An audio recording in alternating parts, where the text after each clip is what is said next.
Now, the latest military news update. This is AFP Community News, hosted by Rofh Suzon every 12 noon, Mondays to Fridays. Only here on DWDD Armed Forces Radio. One AFP for a stronger Philippines. Former NPA members reunite with families after 4 years in Agusan del Sur. 16 Dawla Islamia members surrender in Maguindanao del Sur. DSWD prioritizing cash aid for UAN victims with damaged homes. Philippines brings home 346 OFWs trafficked to Myanmar scam hubs.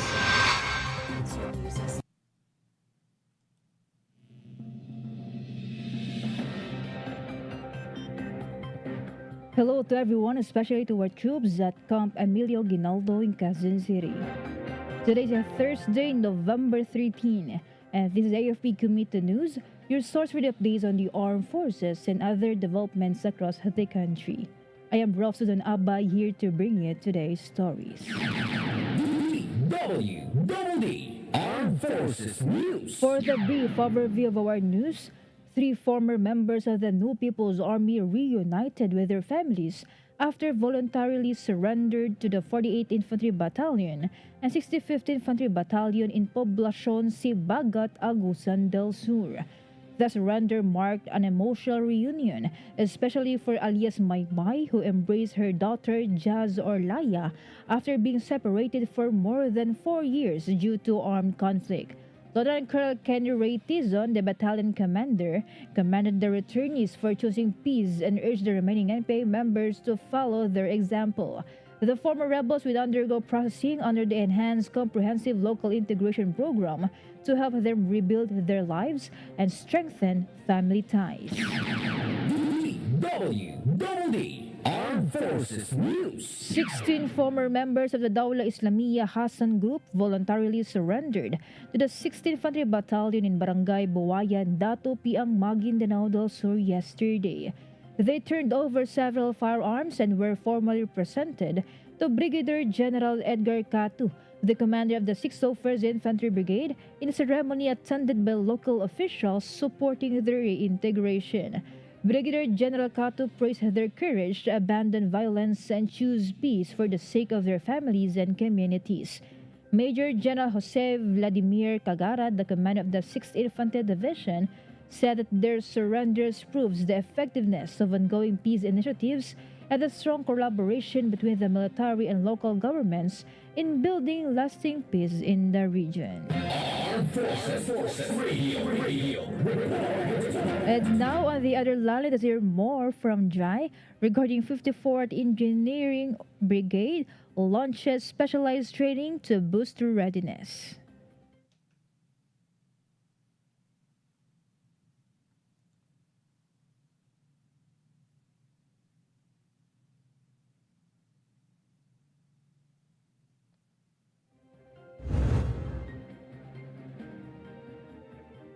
Rofh, the 54th Engineer Brigade, began a series of specialized training courses at the Brigade Multipurpose Building. The training includes engineering intelligence collection enhancement, stress management, automotive servicing, and supply management. Deputy Brigade Commander Colonel Jose Taniegra, representing Brigadier General Darwin Hernandez, highlighted the importance of the courses in strengthening operational capability. The program emphasizes the Brigade's commitment to continuous learning and mission readiness. This is Joy reporting for AFP Community News, one AFP for a stronger Philippines. Thank you, Joy. DWDD Armed Forces News. The 601st Infantry Brigade reaffirmed the peace agreement between 2 rival clans in Sharif, Aguac, Maguindanao del Sur yesterday. Led by Brigadier General Edgar Catu, the meeting aimed to strengthen the resettlement between Commander Tawabak and Commander Maki. Local officials, MILF Coordinating Committee of the Cessation of Hostilities representatives, and community leaders joined the event to support the lasting peace. Brigadier General Catu vowed continued Army support for local peace initiatives across the Maguindanao del Sur. DWDD Armed Forces News. The 3rd Scout Ranger Battalion neutralized a Dawla Islamiyah multi-group member and priority suspect record number 4 in Sitio Palangacon, Barangay Pawak, Salvador, Lanao del Norte. The said personality was identified as Ibrahim Ampaso, alias Ibra or Abu Raas. The encounter erupted after 3 armed suspects fired at the troops, triggering a 20-minute firefight. Soldiers recovered 2 M16A1 rifles, 2 M14 rifles, M203 grenade launcher, radios, ammunition, and smartphones at the site. The operations underlines the Army's ongoing efforts to secure the area and neutralize terrorist threats. Armed Forces Radio. And we are joined now by our field reporter Leonor, who has been following the situation closely. About 901st Infantry Brigade earns commendation for peace efforts in Agusan del Sur. Go ahead, Leonor. The 901st Infantry Brigade received a plaque of commendation as an exemplary Provincial Peace and Order Council partner during the 2nd Auxuar Awards. The award, presented by Vice Governor Patricia Ann Plaza, was accepted by Colonel Manuel Darius Resuelo at the GDAP Government Center in Prosperidad, Agusan del Sur. The 48th and 65th Infantry Battalions under the 901st Brigade's operational control were also recognized for their contributions. The awards honor military units and local agencies for advancing peace, order, and good governance in Agusan del Sur. This is Leonor Tarap reporting for AFP Community News, 1FP for Stronger Philippines.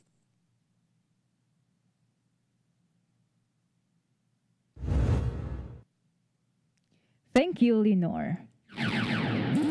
DWDD Armed Forces News. The 8th Infantry Battalion distributed PhilHealth MDR and IED cards to 97 rescued individuals or former rebels in Impasugong, Bukidnon yesterday. The event took place during the FR Summit organized by the battalion. The initiative ensures that the rescued individuals can access PhilHealth programs and benefits. The distribution highlights the Army's commitment in protecting the rights and welfare of the former rebels. DWDD National News. For our national news, the Department of Social Welfare and Development assured that it is prioritizing the distribution of aid under the Emergency Cash Transfer Program to families whose houses suffered significant damage during the onslaught of the Super Typhoon Uwan. DSWD Secretary Rex Gatchalian urged the local officials to carefully assess the partially and totally damaged houses in the aftermath of Uwan so that the government can respond adequately to typhoon victims' needs. He said President Ferdinand Marcos Jr. has always emphasized the significance of cash assistance in helping Filipinos recover and rebuild their lives. Gatchalian also clarified that this cash aid is intended as partial assistance and that additional support may still be given. Armed Forces Radio. From NOLCOM, let us hear some information from Jen. NOLCOM deploys drones for rapid assessment amid Typhoon Uwan. In the aftermath of Super Typhoon Uwan, the Northern Luzon Command of the Armed Forces of the Philippines has launched unmanned aerial systems to support rapid damage assessment and needs analysis operations across affected areas in northern and central Luzon. The drone deployment is part of the command's proactive disaster response measures aimed at ensuring immediate situational awareness and faster humanitarian action. The unmanned aerial systems units, equipped with real-time imaging capabilities, are being used to capture aerial footage and photographs, which are then processed and analyzed by NOLCOM's humanitarian assistance and disaster response teams. These materials are immediately shared with partner agencies, including the Office of Civil Defense, local disaster risk reduction and management councils, and local government units to guide relief operations, evacuations planning, and infrastructure restoration. The deployment complements the ongoing efforts of NOLCOM's joint task forces, which have been coordinating with local authorities to conduct search, rescue, and relief operations since the onset of Uwan. This is John Sagak reporting for AFP Community News 1 AFP for Stronger Philippines. Thank you, Juan from NOLCOM. DWDD National For our News. weather update, the tropical depression Uwan remains inside the Philippine area of responsibility. It continues to move in the northeast direction, while the intertropical convergence zone will bring cloudy skies with scattered rains over Mindanao and eastern Visayas. According to Pagasa, Uwan was estimated at 280 kilometers north of Itbayat, Batanes, with maximum sustained winds of 55 kilometers per hour near the center. Meanwhile, flash floods and landslides may occur in some parts of Mindanao and eastern Visayas due to moderate to at times heavy rain. DWDD National News. Residents of Tuaw, Cagayan have blamed illegal logging and the lack of flood control projects in their area. This came after flood waters carrying logs destroyed many houses during the onslaught of Super Typhoon Uwan. Cagayan Vice Governor Manuel Mamba said the logs that ended up in the Chico River came from the mountains of Kalinga and Mountain Province, which have become denuded due to illegal logging. Mamba said they suffered the consequences of the denudation of forests in these areas, noting that some of the logs that reached the lowlands appeared to have been newly cut. Armed Forces Radio. And some information from MJ about Tog Palawan South boosts troops' mental health and financial awareness. The Tactical Operations Group Palawan South joined the 4th Quarter Mental Health and Financial Literacy Seminar yesterday. Organized by the Tactical Operations Wing West, the event aimed to strengthen the well-being and financial literacy of Philippine Air Force personnel. Experts from Palawan State University's Behavioral Sciences Department facilitated the sessions. The activity reaffirmed Tog Palawan South's commitment in supporting the holistic development of its troops. This is MJ reporting for AFP Community News, 1 AFP for a stronger Philippines. Thank you, MJ. DWDD National News. For other national news, the Independent Commission for Infrastructure may soon visit Cebu in the coming weeks to check why the flood control projects in the province failed despite considerable funding. ICI Special Advisor Rodolfo Azurin Jr. said they will go to Central Cebu, Cebu City, and Mandaue, or those badly affected areas. They will study how the flooding happened despite the large budget allocated there. Azurin noted that Cebu officials have said that up to 26 billion pesos in flood control projects have been implemented in the province. DWDD National News. The whereabouts of former Public Works and Highways Secretary Manuel Bonoan is being closely monitored by the Philippine government. Bonoan flew to the United States to accompany his wife for medical treatment. He was included by the Independent Commission for Infrastructure in its request to the Office of the Ombudsman to be investigated over anomalies in the implementation of flood control projects. DOJ spokesperson Nicolo Polo Martinez said that Bonoan remains closely watched even he later chooses to move from the United States to another country. Armed Forces Radio. And now from Kath, updates about Tow Estmin brings free medical dental services to Davao City. Yes, Rofh, good noon. The Tactical Operations Wing Eastern Mindanao conducted a medical and dental civic action program in Barangay 39D, Davao City. In partnership with TOG 11 and civic stakeholders, the team provided free medical, dental, optical, and circumcision services to 326 beneficiaries. Over 300 food and grocery packs were also distributed to residents. Tow Ismin thanked the volunteers and partners for their vital role in the successful outreach activity.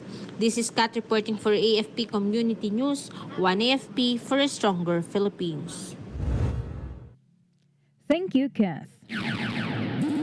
DWDD National News. President Freddy Marcos Jr. has replaced Romeo Lumagi Jr. as Commissioner of the Bureau of Internal Revenue. Presidential Communications Office Secretary Dave Gomez confirmed last evening. According to the appointment paper dated November 12, 2025, signed by the President, Lumagi was replaced at the helm of the BIR by Finance Undersecretary Carlito Mendoza. Details of the movement of finance officials are not immediately available. DWDD National News. The Bureau of Immigration advised foreigners that they may apply for visa extensions online. This is through the BI's e-services portal without having to visit the BI in person. BI Commissioner Joe Anthony Viado issued the reminder after a foreign national claimed on social media that the BI field office in Siargao Island, Surigao del Norte was down following a typhoon. Viado confirmed that the office was among those affected by the recent typhoons. He assured that efforts are ongoing to restore full operations and asked the public to bear with them as they deal with the damage caused by the typhoon. Armed Forces Radio. Let us hear more from Eljoy of First CRG about AFP stakeholders conduct rapid damage assessment and relief distribution in Isabela. Yes, Rofh, the 502nd Infantry Liberator Brigade, Cagayan Valley Disaster Risk Reduction and Management Council, Department of Social Welfare and Development Region 2, Tactical Operations Group 2, Philippine Air Force, Philippine National Police, Bureau of Fire and Protection, and Local Government Unit of Dinapigue conducted a rapid damage assessment, needs analysis and distribution of relief items in the town of Dinapigue, Isabela, which continues to remain isolated due to the impact brought by Super Typhoon Uwan. The Philippine Air Force provided an air vehicle for 2,000 family food packs, 200 shelter repair kits, 200 tarpaulins, 900 ropes and medicines from the Department of Social Welfare and Development OCD Region 2 and PDRRMO Isabela to the said area. Such food equipment and medicine were first stored at the Philippine Air Force Tactical Operations Group 2, based at the Kawayan Air Station, Kawayan City, Isabela, as a staging area before being delivered to the town of Dinapigue. This effort underscores the strong coordination among national and local government agencies with its stakeholders, emphasizing their dedication and commitment and working tirelessly to restore safety, stability, and hope for the residents of Isabela. This is Meldrinesh Orok reporting for AFP Community News. One AFP for stronger Philippines. Thank you, Moljoy of First CRG. DWDD National News. A total of 346 overseas Filipino workers who were victims of human trafficking and forced labors in online scam hubs in Myanmar were repatriated by the Philippine government. The Department of Migrant Workers said the group was the largest single batch of repatriates so far from the said country. Migrant Workers Secretary Hans Leo Kakdak said all 346 were generally in good spirits and will be provided with psychosocial counseling and a medical checkup by the Department of Health. He assured us that they delivered assurances of support, mainly transportation and accommodation assistance.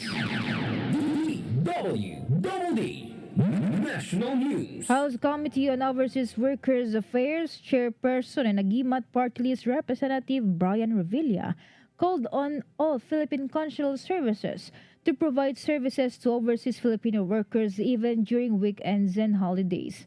The party list solemn proposed the Philippine embassies and consular offices, especially in the countries with large OFW populations, explore ways to operate 7 days a week on holidays or adopt rotational day-off schedules to better serve Filipino migrants. Revilla said most of the OFW, especially in the Middle East, have only 1 day off and most of the time it falls on weekends or holidays. He pointed out that if the embassy or consulate is closed, they could not have an opportunity to seek services. Armed Forces Radio. And more updates from Beth Tañete about youth leaders forge stronger ties with Special Forces Regiment. The Pinkian Coalition of National Capital Region youth leaders visited the Special Forces Regiment Airborne to strengthen collaboration with the Special Forces community. The visit followed a successful joint Youth for Peace activities with the 4th Special Forces Battalion and the 15th Special Forces Company. Both groups emphasized shared values of discipline, cooperation, and nation building. The engagement also explored future initiative on youth leadership and Civic Awareness Program. This is Betanieta reporting for the AFP Community News, one AFP for a stronger Philippines. Thank you, Beth Vaniete. DWDD National News. Filipino small and medium enterprises will not hold back on business expansion plans and will keep their growth trajectory despite the ongoing flood control corruption scandal. This is according to the Business to Business Trade Exposition organizer Philippine SME Business Expo. PhilSME CEO and Managing Director Trixie Esguerra Arbreniela said that SMEs were not losing confidence and Filipinos are firm. Esguerra Arbreniela said Filipino entrepreneurs are not stopping despite the concerns about corruption in government, adding that SMEs are not having a rebellious mindset. DWDD Armed Forces News. And that concludes today's broadcast, and thank you for tuning in, especially to our audience on AFP Radio DWDD's Facebook page. Be sure to join and catch us again tomorrow for more stories and updates, same time and same station. Once again, this is Rofh Suzon-Abay for AFP Committee News, one AFP for a stronger Philippines. Behold the latest military news update. This is AFP Community News, hosted by Rofh Suzon every 12 noon, Mondays to Fridays. Only here on DWDD Armed Forces Radio. One AFP for a stronger Philippines. Ito ang DWDD 1134 kHz AM. Balita, impormasyon at musika. Ito ang DWDD AFP Radio. Boses ng Kawal Pilipino. Kayo ay nakatutok sa DWDD AFP Radio. Kami po ay kasapi ng KBP, Kapisanan ng mga Broadcaster ng Pilipinas.